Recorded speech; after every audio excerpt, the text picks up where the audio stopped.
ನಮಸ್ತೆ ಮಕ್ಕಳೇ, ನನ್ನ ಚಾನೆಲ್ಗೆ ಸ್ವಾಗತ. ಇವತ್ತಿನ ವಿಡಿಯೋದಲ್ಲಿ ಪಾಠ 11 ಜಾತ್ರೆ ಗದ್ಯ ಭಾಗ. ಬನ್ನಿ ವಿಡಿಯೋ ಶುರು ಮಾಡೋಣ. ಸೊ ಇಲ್ಲಿ ನೋಡ್ಬೋದು ಜಾತ್ರೆ ನಡೀತಿದೆ. ಹಾಗೆ ಇಲ್ಲಿ ಕಂಸಾಳೆ ನೃತ್ಯ, ಯಕ್ಷಗಾನ ಪ್ರತಿಯೊಂದು ಜಾತ್ರೆ ಇದರಲ್ಲಿ ಸೇರಿಕೊಂಡಿರುತ್ತದೆ. ಇದು ಡೊಳ್ಳು ಕುಣಿತ, ಹಾಗೆ ಇದು ಯಕ್ಷಗಾನ. ಬನ್ನಿ ವಿಡಿಯೋ ಶುರು ಮಾಡೋಣ. ಎರಡು ಚಾನಲ್ ಸಬ್ಸ್ಕ್ರೈಬ್ ಮಾಡ್ಕೊಳ್ಳಿ. ಸೊ ಮೊದಲನೇದಾಗಿ ಇಲ್ಲಿ ಅಭ್ಯಾಸ ಕೊಟ್ಟಿದ್ದಾರೆ. ಆ ವಿಭಾಗ ಒಂದೊಂದು ವಾಕ್ಯದಲ್ಲಿ ಉತ್ತರಿಸು. ಮೊದಲ ಪ್ರಶ್ನೆ, ರಥಬೀದಿ ಹೇಗೆ ಕಂಗೊಳಿಸುತ್ತಿತ್ತು? ಉತ್ತರ, ರಥಬೀದಿ ತಳಿರು ತೋರಣ ಹಾಗೂ ಬಣ್ಣದ ಹೂಗಳ ಅಲಂಕಾರದಿಂದ ಕಂಗೊಳಿಸುತ್ತಿತ್ತು. 2, ಕಂಸಾಳೆ ಎಂದರೇನು? ಕಂಚಿನ ತಾಳಕ್ಕೆ ಕಂಸಾಳೆ ಎನ್ನುವರು. 3, ದೇವರಗುಡ್ಡರು ಎಂದು ಯಾರನ್ನು ಕರೆಯುತ್ತಾರೆ? ಕಂಸಾಳೆ ನೃತ್ಯದವರನ್ನು. ಅವರು ಮಲೆಯ ಮಹದೇಶ್ವರನ ಭಕ್ತರಾಗಿದ್ದರಿಂದ ಅವರನ್ನು ದೇವರಗುಡ್ಡರು ಅಂತ ಕರೀತಾರೆ. 4, ಡೊಳ್ಳು ಎಂದರೇನು? ಡೊಳ್ಳು ಎಂದರೆ ಅದು ಒಂದು ಚರ್ಮವಾದ್ಯ. 5, ಡೊಳ್ಳು ಕುಣಿತದವರು ಯಾರ ಭಕ್ತರು? ಡೊಳ್ಳು ಕುಣಿತದವರು ಬೀರದೇವರ ಭಕ್ತರು. ರಂಗಸ್ಥಳ ಎಂದರೇನು? ಬಣ್ಣದ 4 ಕಂಬಗಳಿಂದ ಸಿಂಗರಿಸಿರುವ ಆ ಎತ್ತರವಾದ ಜಾಗಕ್ಕೆ ರಂಗಸ್ಥಳ ಎನ್ನುವರು. ಯಾರನ್ನು ಭಗವಂತನೆಂದು ಕರೆಯುತ್ತಾರೆ? ಜಾಗಟೆ ಹಿಡಿದು ದನಿ ಎತ್ತಿ ಹಾಡುತ್ತಿರುವವರನ್ನು ಭಗವಂತನೆಂದು ಕರೆಯುತ್ತಾರೆ. ಆ ವಿಭಾಗ 2-3 ವಾಕ್ಯಗಳಲ್ಲಿ ಉತ್ತರಿಸು. ಬೀಸು ಕಂಸಾಳೆ ಎಂದರೇನು? ಉತ್ತರ, ಮಹದೇಶ್ವರನನ್ನು ಕುರಿತು ಹಾಡುತ್ತಾ ಬಾಗಿ ಬಳುಕಿ ಕುಳಿತು ನಿಂತು ಲಯವಾಗಿ ಕಂಸಾಳೆಯನ್ನು ತಟ್ಟುತ್ತಾ ಮತ್ತು ಕಂಸಾಳೆ ಬೀಸುತ್ತಾ ನೃತ್ಯ ಮಾಡುವುದಕ್ಕೆ ಬೀಸು ಕಂಸಾಳೆ ಎನ್ನುವರು. 2, ಕಂಸಾಳೆಯವರು ಹಾಡುತ್ತಾ ಹೇಗೆ ನರ್ತಿಸುತ್ತಾರೆ?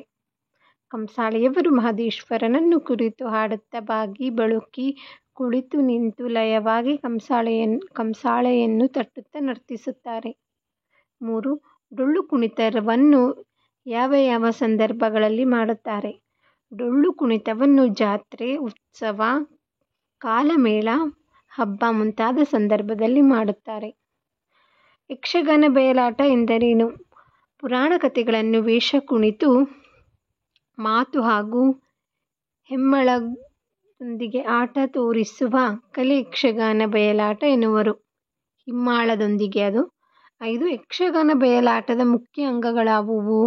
ಯಕ್ಷಗಾನ ಬಯಲಾಟದಲ್ಲಿ ರಂಗಸ್ಥಳ, ಹಿಮ್ಮಾಳ, ಮೊಮ್ಮೇಳ ಮತ್ತು ಪ್ರಸಂಗ ಇವುಗಳೇ ಮುಖ್ಯ ಅಂಗಗಳು.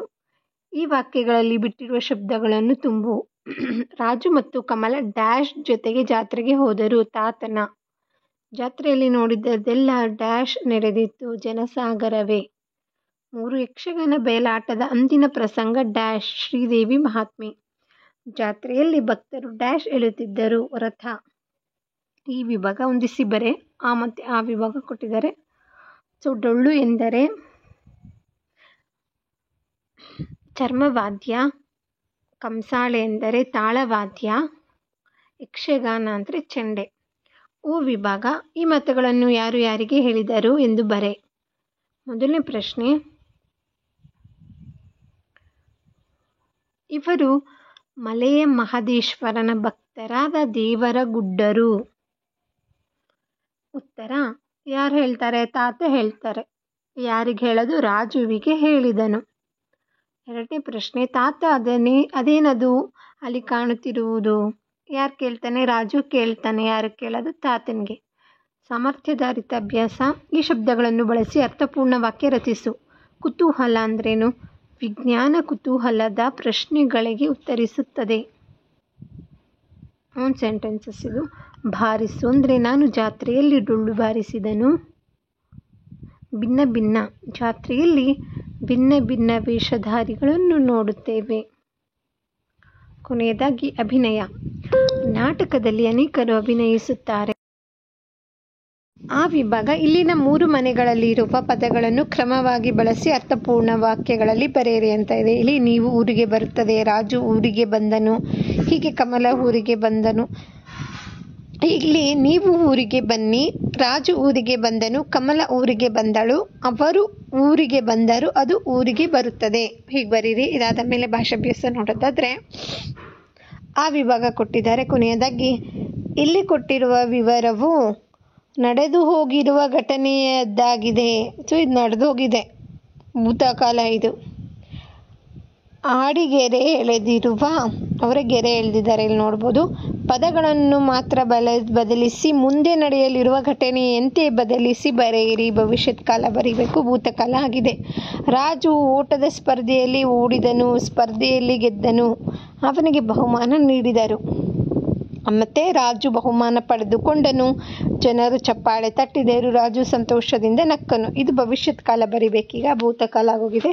ರಾಜು ಓಟದ ಸ್ಪರ್ಧೆಯಲ್ಲಿ ಓಡುವನು, ಸ್ಪರ್ಧೆಯಲ್ಲಿ ಗೆಲ್ಲುವನು, ಅವನಿಗೆ ಬಹುಮಾನ ನೀಡುವರು.